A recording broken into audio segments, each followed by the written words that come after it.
जीवित रखा चौधरी बीरेंद्र सिंह जी ने। जब चौधरी देवीलाल जी की स्मृति में जींद में कार्यक्रम हुआ तो उस कार्यक्रम में चौधरी बीरेंद्र सिंह जी भी बड़े पाक और साफ दिल से उसमें शिरकत की और अपनी बात रखी लोगों के सामने। आज उसी कड़ी को मजबूत करते हुए हमारे मध्य में अभय सिंह चौटाला जी विराजमान है। मैं उनका यहां पर पहुंचने पर हार्दिक स्वागत करता हूं और आपसे अनुरोध करता हूं कि जैसे चौधरी देवीलाल की पुण्यतिथि पर जींद पर स्वागत बीरेंद्र सिंह का हुआ, ऐसे ही आप चौटाला जी का स्वागत करें तालियों के साथ। और मेरा उनसे अनुरोध है कि वो मंच पर आएं और अपनी बात रखें। अभय सिंह जी।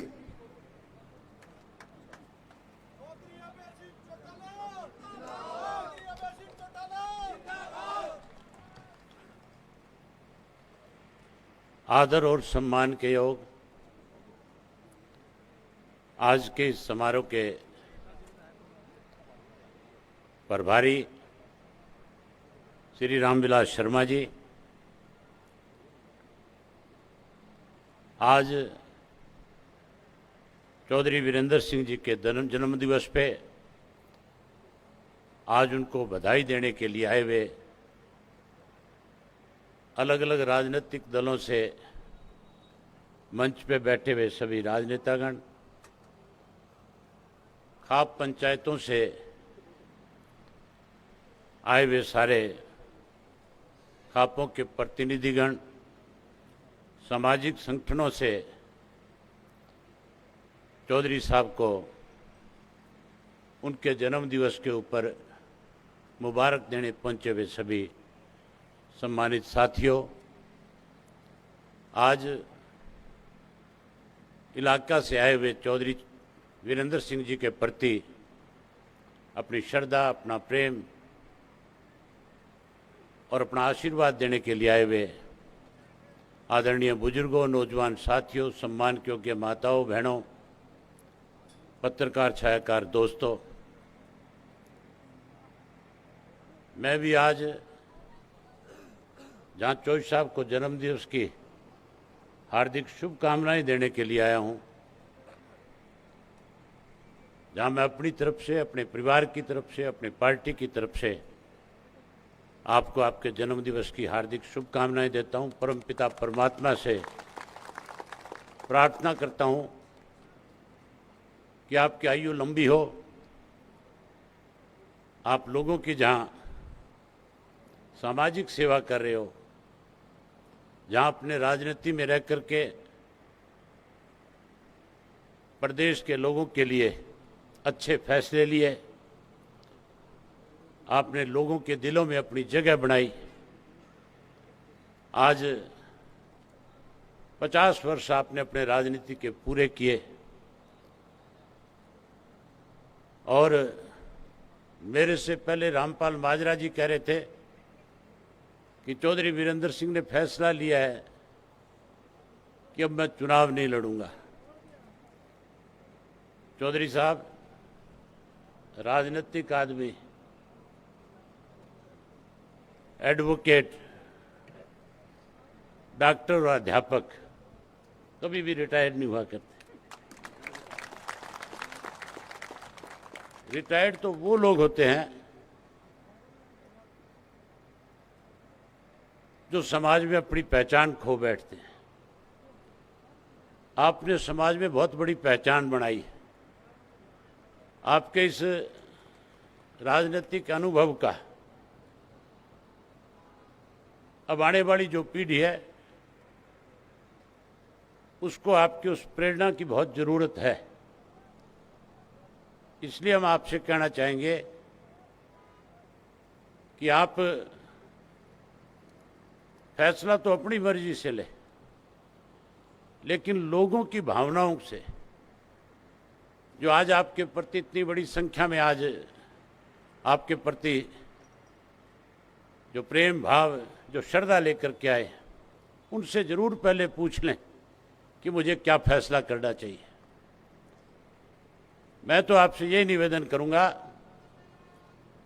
मुझे याद है सन 1988 के अंदर जब चौधरी देवीलाल की उम्र 75 वर्ष की हुई थी, दिल्ली के बोट क्लब के ऊपर चौधरी देवीलाल जी का जन्मदिवस मनाया जा रहा था। लाखों लोग वहां एकत्रित हुए थे और उसके साथ साथ कोई भी राजनीतिक दल ऐसा नहीं था जिस राजनीतिक दल के लोग चौधरी देवीलाल के जन्मदिवस पे उनको अपनी शुभकामनाएं देने के लिए ना पहुंचे। और उस दिन जो है एक बड़ा फैसला राजनीति का हुआ था। उस वक्त देश के हालात भी आज के हालात है इसी तरह के थे। देश के लोग मौजूदा जो उस वक्त का शासन था उससे दुखी थे। लोगों की इच्छा थी कि बदलाव हो और लोगों की ये इच्छा भी थी कि इस बदलाव के अंदर सारे जितने भी राजनीतिक दलों के लोग हैं वो कहीं ना कहीं राजनीति से ऊपर उठ करके देश को बचाने के लिए अपना लालच त्याग करके एक मंच के तौर पे इकट्ठा होकर के इस देश की लड़ाई लड़े। आज भी इस प्रदेश में हालात इस किस्म के हैं। आज लोग दुखी हैं, परेशान हैं, लोग आज बदलाव चाहते हैं।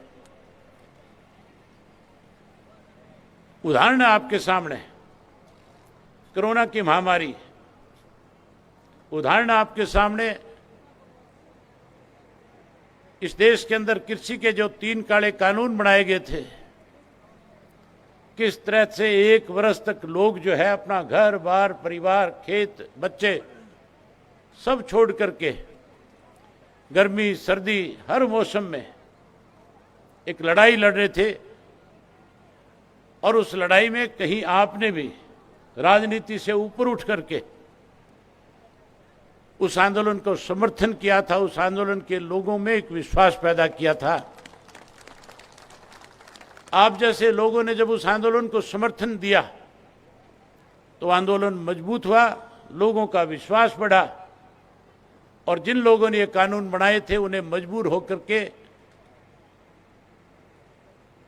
वो कानून वापस लेने पड़े और कानून वापस लेकर के फिर से किसान को एक बार सम्मान के साथ घर की वापसी करनी पड़ी। आज जरूरत है आप भी जिस तरह से चौधरी देवीलाल ने एक तीसरा मोर्चा बनाया था, जिस तरह से नॉर्थ साउथ ईस्ट वेस्ट सब जगह के नेताओं को इकट्ठा किया था, आज हरियाणा के नेताओं को आप इकट्ठा कर सकते हो। आज आपने ये साबित कर दिया कि सारी पार्टियों के लोग आज आपके इस जन्मदिवस के ऊपर आपको जहां बधाई देने पहुंचे। मैं ये समझता हूं कि राजनीतिक व्यक्ति का जन्मदिवस जब मनाया जाता है तो उसका मकसद केवल और केवल जन्मदिवस मनाना नहीं, उस जन्मदिवस के बहाने से प्रदेश के लोगों को एक अच्छा संदेश देना भी होता है। आज आप जब संबोधित करो, आप जब इन लोगों को धन्यवाद करो तो अपनी तरफ से एक संदेश भी दो प्रदेश के लोगों को कि प्रदेश में चाहे किसी की भी सरकार हो, जो कोई इस प्रदेश के किसान की, व्यापारी की, कर्मचारी की, मजदूर की अनदेखी करेगा, चाहे हम उस सरकार का हिस्सा भी क्यों ना हो, लेकिन हम हर वर्ग के लोगों के लिए इकट्ठा होकर के उस सरकार को मजबूर करने का काम करेंगे। आप कोई अच्छा फैसला लो। आज आप जैसे नेताओं को प्रदेश की जरूरत है। ये लोग इतने लंबे समय से जो बैठे हैं, ये केवल एक ही बात सुनना चाहते हैं कि हरियाणा में बदलाव लाने के लिए हम उन सब लोगों को इकट्ठा करेंगे जो लोग हरियाणा के लोगों के लिए, जिन्होंने लड़ाई लड़ी। आपने सदैव चाहे आप कांग्रेस में थे, चाहे आज आप भारतीय जनता पार्टी में हैं,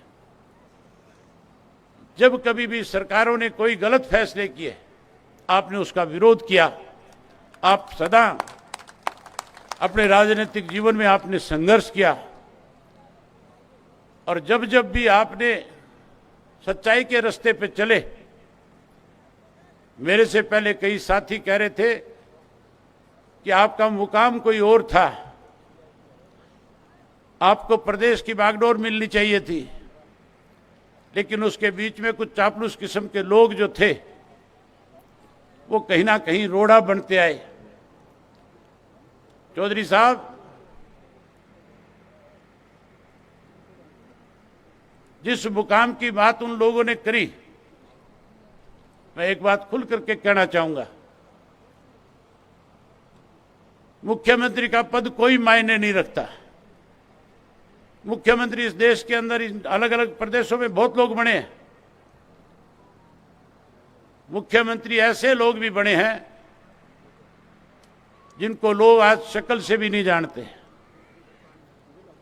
लेकिन जो राजनीति, जो संघर्ष आपने अपने जीवन में किया है, जो लड़ाई आपने लड़ी, जिस ढंग से लोगों में अंदर आपने एक विश्वास पैदा किया, उसके लिए आप बधाई के पात्र हैं। आज भी लोगों के दिलों में आपकी एक अलग पहचान, एक अलग जगह है। मैं तो परमपिता परमात्मा से यही प्रार्थना करूंगा कि आप राजनीति में आगे बढ़ें, आने वाली पीढ़ी के प्रेरणा स्रोत बने, लोगों के दिलों पे इसी तरह से राज करें, और जहां कहीं हरियाणा प्रदेश के लोगों की कोई अनदेखी करे, वहां न केवल आप उसका विरोध करें, बल्कि जिस ढंग से आपने लोगों में जागृति पैदा करी, उससे भी बड़ी जागृति पैदा करके इस प्रदेश में बदलाव लाने का काम करें। ये मंच पे बैठे हुए नेता जो है, ये सारे के सारे अपने अपने दलों में दुखी हैं।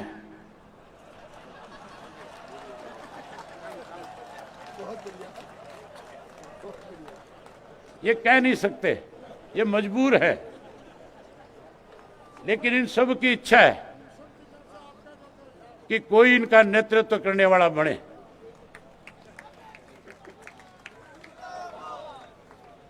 तो मैं तो आपसे यही कहूंगा, यही प्रार्थना करूंगा कि आप रिटायरमेंट की ना सोचें